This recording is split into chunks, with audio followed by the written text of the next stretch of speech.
Halo teman-teman, sebelumnya perkenalkan nama aku Rini Sadia, aku mahasiswa dari program studi bimbingan dan konseling.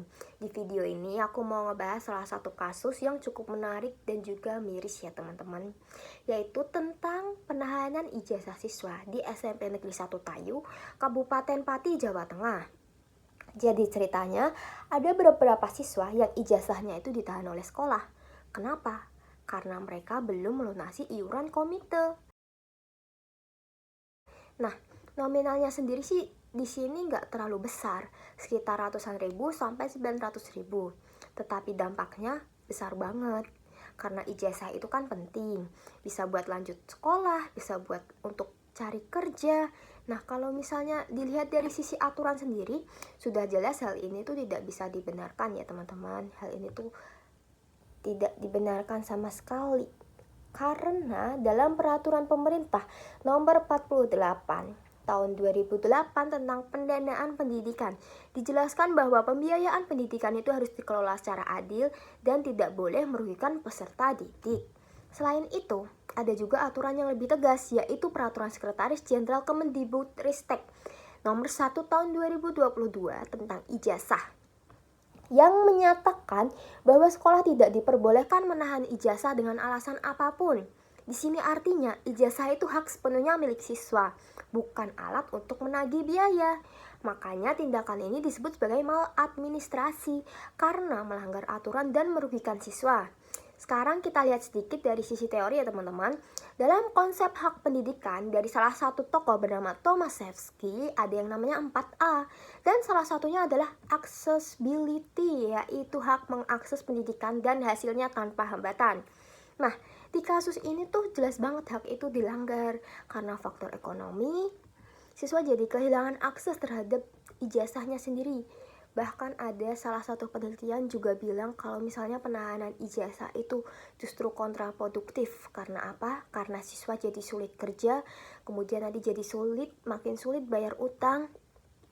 Nah, terus kalau kita lihat dari sisi komite sekolahnya, harusnya iuran itu bersifat sukarela, bukan kewajiban yang memaksa. Tetapi kenyataannya di lapangan sering berubah menjadi tekanan. Ini juga sejalan sama pemikiran Ivan Illich yang bilang kalau pendidikan bisa jadi tidak adil kalau terlalu dikaitkan dengan kondisi ekonomi. Nah, sekarang kita coba lihat dari perspektif bimbingan dan konseling. Dari Permendikbud nomor 111 tahun 2014 dijelaskan bahwa layanan advokasi dalam BK itu bertujuan untuk membantu dan membela hak siswa yang mengalami perlakuan tidak adil. Yang artinya di sini guru BK nggak cuma dengerin curhatan siswa, nggak cuma ngurusin siswa yang bermasalah, tetapi juga harus membela hak siswa yang tercederai tersebut. Nah, di kasus ini guru BK seharusnya bisa lebih aktif, misalnya mendampingi siswa dan orang tua, kemudian menjadi mediator dengan pihak sekolah. Dan kalau memang perlu, guru BK itu bisa melibatkan dinas pendidikan loh teman-teman. Karena tujuan utamanya sendiri kan memastikan hak siswanya tetap dilindungi, tetap terlindungi. Nah, jadi bisa kita simpulkan dari kasus ini menunjukkan bahwa penahanan ijazah itu bukan cuma masalah administrasi, tetapi pelanggaran hukum dan juga hak siswa. Adapun rekomendasi yang bisa saya sarankan, yang pertama bagi pihak sekolah harus berhenti melakukan penahanan ijazah. Dan yang kedua, untuk dinas pendidikan harus lebih tegas dalam pengawasan. Dan yang ketiga, untuk komite sekolah harus kembali ke fungsi awalnya, yaitu sukarela, bukan kewajiban yang memaksa.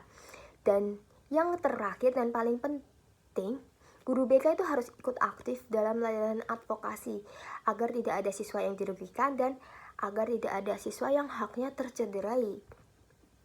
Kemudian untuk siswa dan orang tua sendiri juga perlu tahu hak yang harusnya mereka dapatkan supaya berani berbicara apabila kalau ada ketidakadilan. Oke teman-teman, mungkin itu saja dari aku. Semoga menambah insight kalian. Terima kasih.